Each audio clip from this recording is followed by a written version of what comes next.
దేశ విభజన దగ్గర నుంచి ఆ రోజు నుంచి ఈ రోజు దాకా తప్పుల మీద తప్పులు చేసుకుంటూ వెళ్తూ ఉంటే అందరం భారతదేశం సమాజంలో ఉన్న సగటు వ్యక్తి మౌనాన్ని ఆశ్రయించారు.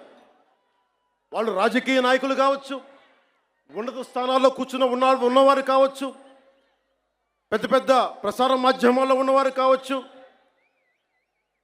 ఎవరైనా కావచ్చు. కానీ అందరికీ డబ్బున్న వాళ్ళు కావచ్చు, పేరున్న వాళ్ళు కావచ్చు, పేరు ప్రఖ్యాతులు ఉన్న వాళ్ళు కావచ్చు, అందరూ తప్పులు జరుగుతుంటే మాట్లాడరు.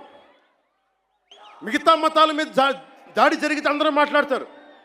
నటులు మాట్లాడతారు, చిత్ర పరిశ్రమ మాట్లాడుతుంది, వ్యాపారస్తులు అందరూ మాట్లాడతారు. ఇది తప్పండి, ఇలా జరగకూడదని. అదే సనాతన ధర్మం మీద జరిగితే ఒక్కళ్ళు నోరు మెదపరు.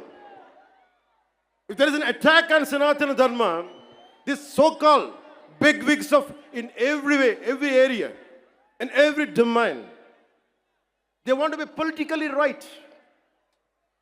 Let me tell you, I hate to be politically right. I prefer speaking truth. In words of Rashtrakavi Ramdhari Singh Dinaka, let me tell you, जो सत्य जान कर भी न सत्य कहता है या किसी लोभ के विवश मूक रहता है, उस कुटिल राजतंत्र का धैर्य को धिक्क है. यह मूक सत्य का सत्यहंता कम नहीं वधिक है. తప్పని తెలిసి కూడా మాట్లాడటం ఇంకా తప్పు కదా.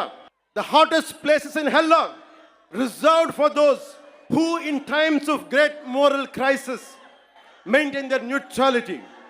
This is from Inferno written by Dante Alighieri. అంటే తప్పని తెలుసు మీకు, హిందూ సనాతన ధర్మం మీద దాడి జరగడం తప్పని తెలుసు, మీరు కూడా హిందువులే, కానీ మాట్లాడరు. భయం మీకు. నాకు అలాంటి భయాలు లేవు.